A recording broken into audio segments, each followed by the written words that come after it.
Ladies and gents, welcome back to part 2 of the Expert Strategies and the Hammerhead combo strat. Oh yeah. Now, yep, that's right, it's my first airfield. Oh yeah.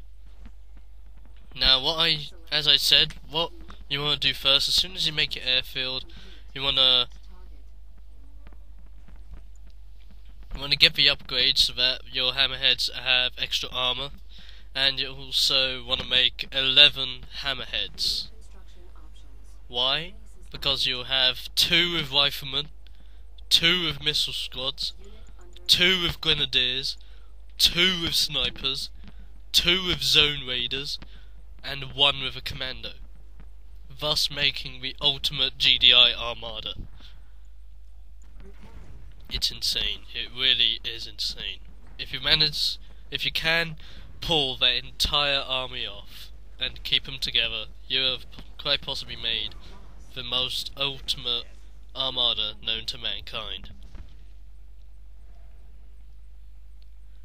Now the easy way of doing this is to obviously call in some sniper teams which are already at veterancy rank, so you've already got a load of them.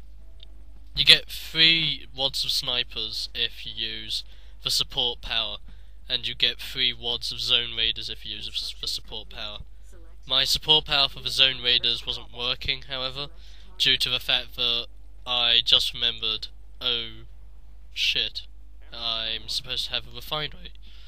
So while I get to making a refinery, I made a second airfield, which is going to make a second wad of units, or should I say hammerheads.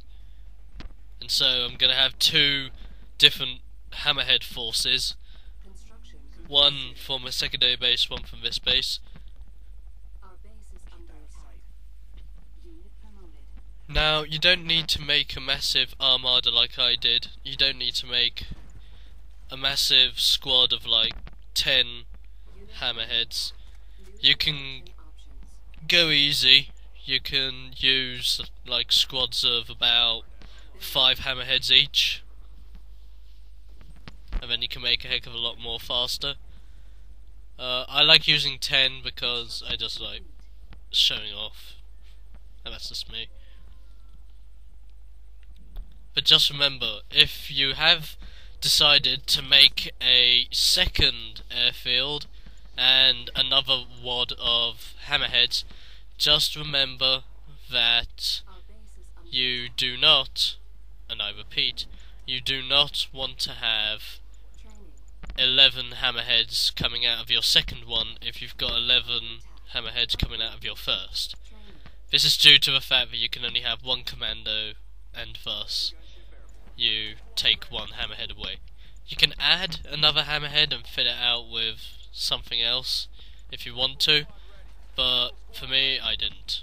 That was just me. See, I've occupied this little spot next to the EMP coil. I haven't captured the EMP coil because I didn't really need it in this match, but what the hey. I could have used it, but I didn't see any use of using it because he didn't have any really iron hard defences. So I just ran in there with some hammerheads, dealt the damage, and done. And also, always keep up on what your hammerheads and units are doing. If there are plenty of hammerheads and your units are just standing around, get them into the hammerheads as ASAP. Also, once you've fitted out your hammerheads with units, make sure you move the ones that do have units in away from the garrison point. In that way you won't get them mixed up with the ones that don't have any garrisons inside of them, so you'll be able to fight back proper well with that.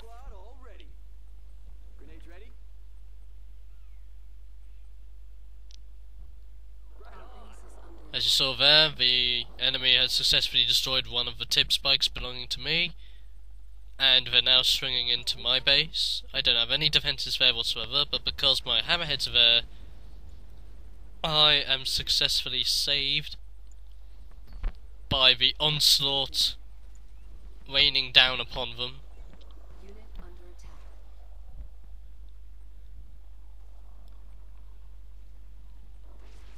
Now there's one thing about Zocom which I really like.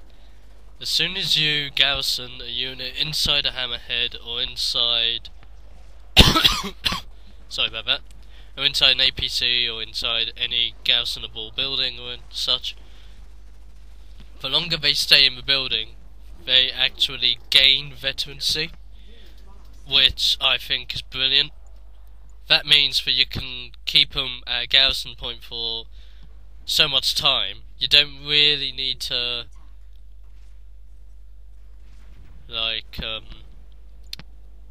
back them up or anything, because they'll get to veterancy pretty well if they're staying in a perfectly good garrison spot and defeating enemies very quickly.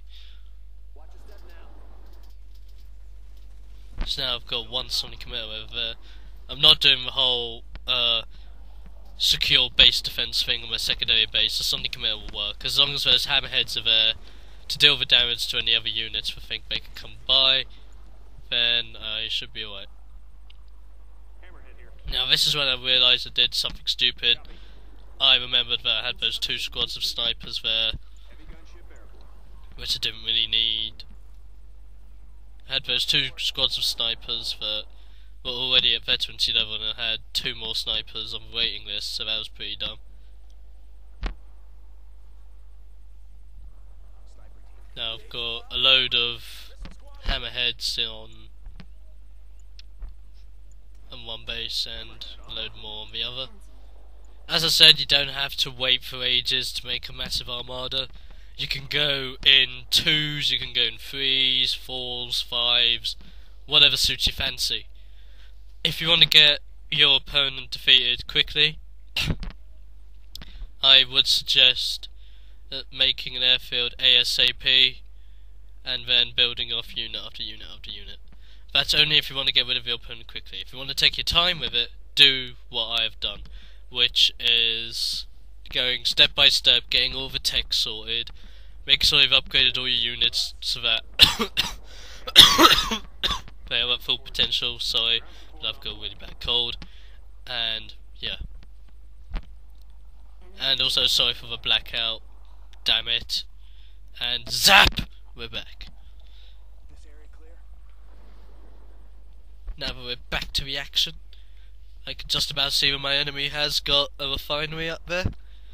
It's not going to last there for long because one of my Hammerhead squadrons is going to go out there and destroy it all. But that's not until later.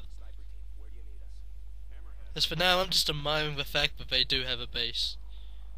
We've got a couple of bikes surveying the area, trying to make sure that no aircraft come by or any vehicles or any units come by without them detecting them or whatever. And my armada's getting on pretty well at the moment.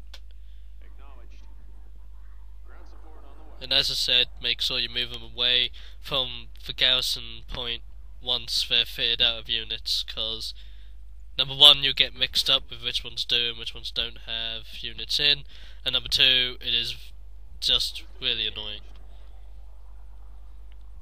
So, as my armada grows bigger and bigger, and as the enemy gets stupider and stupider, I will be seeing you guys in the next part as we go crazy. So I'll join you guys in part numero 3. See you there.